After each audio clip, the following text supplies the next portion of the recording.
warahmatullahi wabarakatuh. Perkenalkan, kami dari kelompok 2 Prodi PGSD 2A Universitas Majalengka Angkatan tahun 2020-2021 dengan beranggotakan 4 orang, yaitu Mutiara Khairunisa dengan nomor NPM 20221009, Evi Sofian Hidayat dengan nomor NPM 2022100008, Delvina Sri Dewanti dengan nomor NPM 20221009, Delvina Sri Dewanti dengan nomor NPM 2022100011, Arlen Wijayanti Suhendar dengan nomor NPM 2022100055.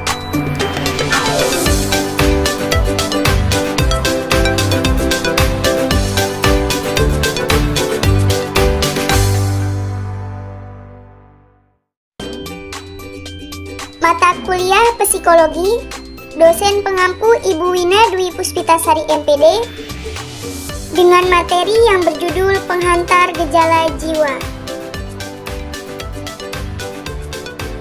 Baik, kita langsung saja pada materi yang pertama, yaitu psikologi dibagi menjadi 2 kata, yaitu space, yaitu jiwa, dan logos, yaitu ilmu. Secara umum, psikologi yaitu ilmu yang mempelajari tentang gejala-gejala jiwa manusia dewasa, normal, dan beradab. Gejala jiwa bisa diidentifikasi melalui perilaku manusia, yaitu ada yang overt behavior atau perilaku yang menampak, dan ada pula inert behavior, yaitu perilaku yang tidak menampak. Bentuk-bentuk gejala jiwa yaitu ada 3: kognisi atau pengetahuan berupa pengamatan, tanggapan, fantasi, ingatan, berpikir, dan intelijensi. Kedua ada afeksi, itu perasaan. Dan yang ketiga itu ada fonasi atau gerak fisik berupa dorongan, keinginan, dan hasrat. Gejala jiwa kognisi yang pertama berupa pengamatan atau observation, yaitu aktivitas terhadap suatu proses atau objek dengan merasakan dan memahami pengetahuan dari suatu fenomena berdasarkan pengetahuan dan gagasan yang sudah diketahui sebelumnya untuk mendapatkan informasi yang dibutuhkan. Observation dibagi menjadi 3. Yang pertama yaitu common observation. Itu artinya pengamat tidak terlibat dengan pelaku, objek, dan situasi. Kedua, ada control observation, yaitu pengamat mengendalikan situasi. Ketiga, ada participant observation, yaitu pengamat melibatkan diri secara langsung dengan pelaku, objek, dan situasi. Proses terjadinya pengamatan dibagi menjadi 3 fase. Yang pertama ada fase fisis, yaitu ada perangsang ditangkap oleh indera. Kedua ada fase fisiologis, perangsang dibawa saraf sensoris ke sistem susunan pusat. Dan yang terakhir ada fase psikologis, perangsang sampai pada saraf pusat dan terjadi kesadaran. Yang kedua tanggapan atau respon. Tanggapan atau respon yang terjadi pada manusia terdiri dari 3 proses.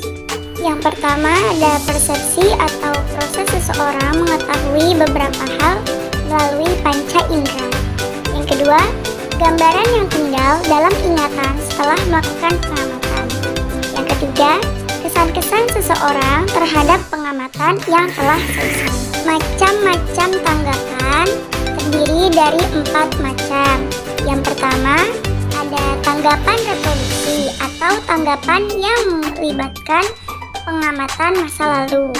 Yang kedua, tanggapan imaginer atau tanggapan yang tidak hanya melibatkan pengamatan masa lalu, namun juga menggunakan pengalaman untuk menciptakan penemuan atau bentuk baru. Yang ketiga, ada tanggapan halusinasi atau tanggapan yang diperoleh dari gambaran yang tidak berhubungan dengan kenyataan dan melibatkan emosi. Yang keempat, ada tanggapan editis atau tanggapan yang jelas dan detail sesuai dengan hasil pengamatan. Dan jika proses gejala jiwa kognisi itu dibuat secara rinci melalui gambar, di sini ada pengamatan, lalu berproses pada tersimpannya pengamatan tersebut di dalam otak. Yang ketiga, terdapat gambaran atau kesan-kesan yang ada di dalam ingatan. Yang keempat ada dihadirkan kembali melalui ingatan-ingatan tersebut. Dan yang terakhir yaitu proses yang kelima ada tanggapan, yaitu melakukan apa yang ada di dalam pikiran kita. Yang ketiga, fantasi atau fantasi. Fantasi adalah kegiatan jiwa untuk menciptakan sesuatu yang baru dengan bantuan-bantuan kesan-kesan lama yang sudah ada sebelumnya.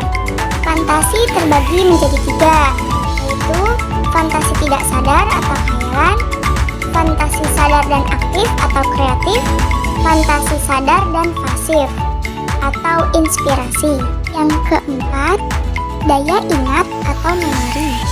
Daya ingat adalah kemampuan mengingat kembali pengalaman yang telah berlalu.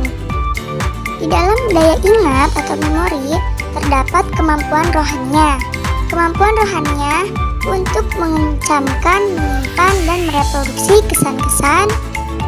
Di dalam daya ingat terdapat proses mental yang meliputi pengkodean, penyimpanan, dan pemanggilan kembali informasi dan pengetahuan yang semuanya terpusat dalam otak.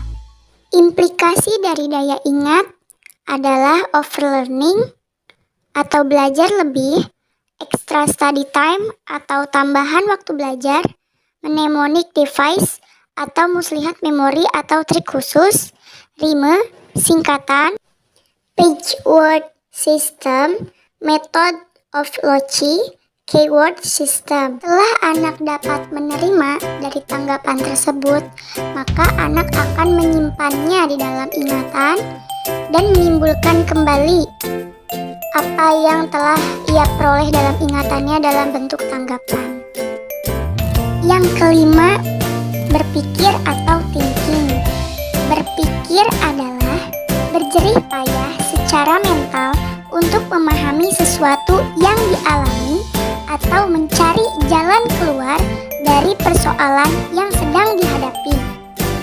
Di dalam berpikir terdapat kegiatan mental yang melibatkan kerja otak dan berkembangnya ide dan konsep. Di dalam berpikir terdapat 4 macam berpikir. Yang pertama, berpikir alamiah atau pola penalaran berdasarkan kebiasaan sehari-hari atau lingkungan.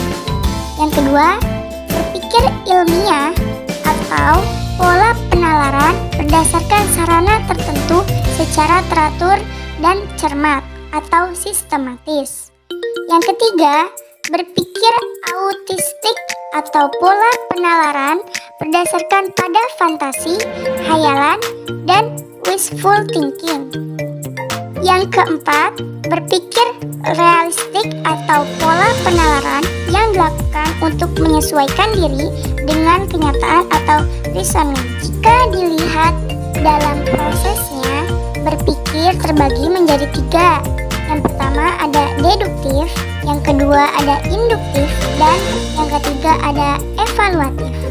Oke, baik, di sini ada struktur bagaimana cara pola berpikir dalam berproses berpikir. Yang pertama itu ada berpikir, yang kedua lalu mengidentifikasi konsep-konsep, yang ketiga ada membentuk pendapat, dan yang terakhir ada menarik kesimpulan. Nah, di dalam menarik kesimpulan terdapat 3 macam proses, yaitu ada deduktif, induktif, dan evaluatif. Yang keenam, intelijensi atau intelligence. Di dalam definisi intelijensi terdapat beberapa macam definisi. Definisi yang pertama, intelijensi adalah kecerdasan yang diukur dengan perilaku individu. Definisi yang kedua, intelijensi adalah kemampuan untuk beradaptasi secara mental dengan situasi atau kondisi baru.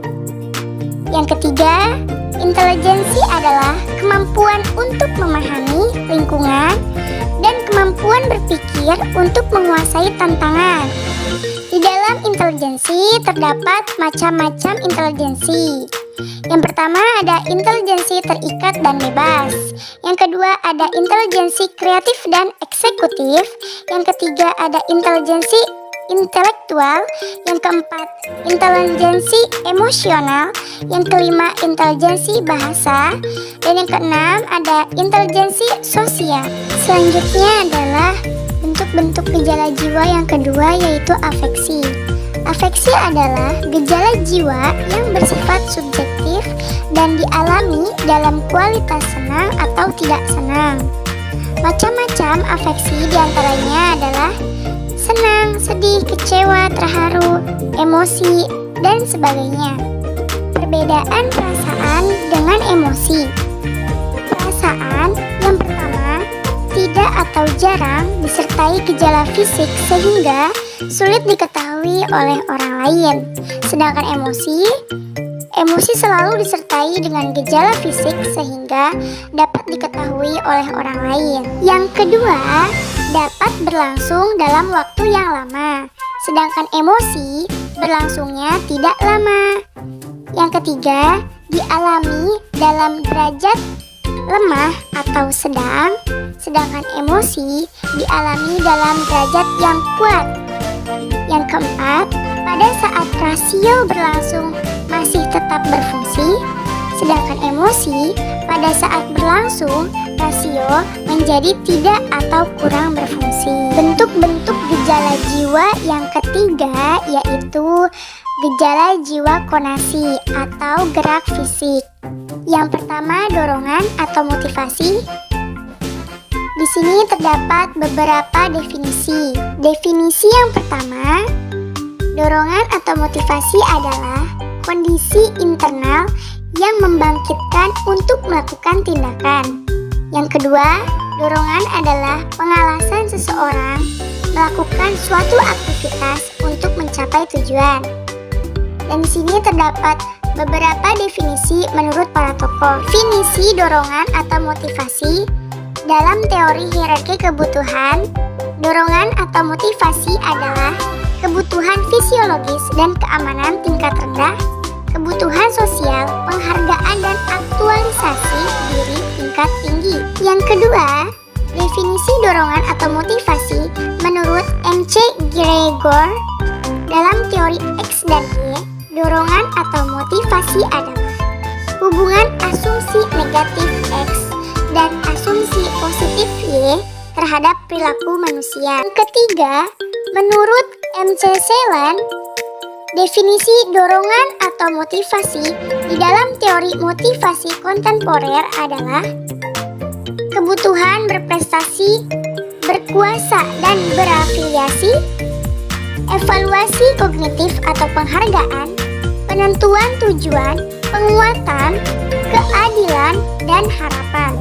Yang kedua, keinginan atau desire. Keinginan adalah tambahan atas pemenuhan kebutuhan sesuai dengan yang diharapkan. Di dalam keinginan pasti ada kebutuhan.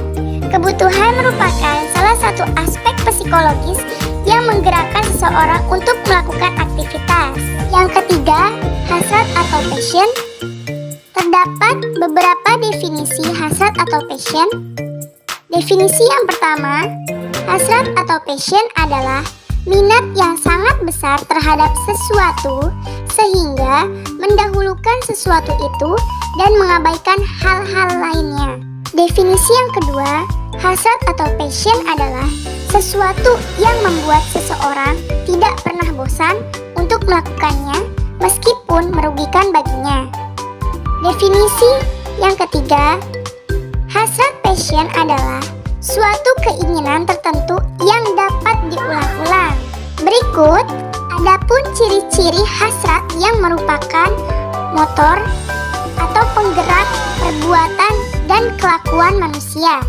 Berhubungan erat dengan tujuan tertentu, baik positif maupun negatif, hasrat tidak dapat dipisah-pisahkan dengan pekerjaan jiwa yang lain. Mungkin cukup sekian pemaparan presentasi pada kesempatan kali ini. Terima kasih kepada teman-teman semua yang telah setia dalam menonton video pemaparan presentasi pada kelompok kami. Kurang lebihnya kami mohon maaf. Wabillahi taufiq wal hidayah. Wassalamualaikum warahmatullahi wabarakatuh.